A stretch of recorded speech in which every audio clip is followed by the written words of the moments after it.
In this video, we will explore collision and momentum through home-friendly experiments. First, let's be familiarized with the concepts. A collision takes place when bodies move towards and interact each other with mutual influence. In physics, there are two types of collisions, elastic and inelastic. Elastic collisions are collisions that have momentum and kinetic energy conserved. In other words, the momentum before and after the collision stays same, so as kinetic energy. As for inelastic collisions, there are two types, completely inelastic and inelastic. Completely inelastic collisions are collisions that which objects stick together after colliding. In this case, both objects move in the same speed after collision. Inelastic collisions are collisions that have momentum conserved but not kinetic energy conserved. During the process of the collision, some kinetic energy is transferred into other forms. Momentum is defined as mass in motion. The larger the momentum is, the harder it is to stop. Now we will look at two experiments that demonstrate collision and momentum. In the first experiment, we will explore collision.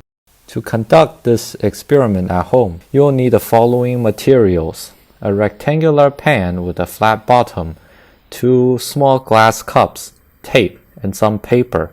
First, fill the pan with water to the brim and freeze about 3 hours.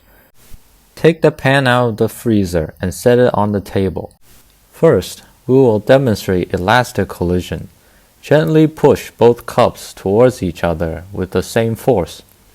The cups will slide towards each other, collide, and bounce. During elastic collisions, momentum and kinetic energy is conserved.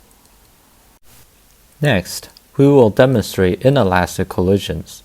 Fix some tape on both cups and make sure they are strong enough to withstand the rebound of the cups. Place both cups on the pan and gently push the cups towards each other with the same force. The cups will slide and collide, but they will stick together after colliding. During inelastic collisions, momentum is conserved, but kinetic energy is not. Now we will continue to the second experiment. In this experiment, we will explore momentum. To conduct this experiment, you will need the following: a friend or two, bike or motorbike. Make sure your bike has a seat for your friend, speedometer if you use a bike, a strip of closed road, marking device, and a measuring device.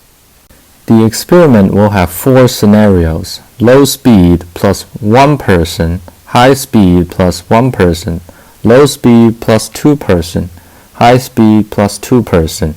We will see the effect of momentum through these 4 scenarios. In this demonstration, our low speed threshold is 10 kilometers per hour. The high speed threshold is 25 kilometers per hour. Here is our demonstration.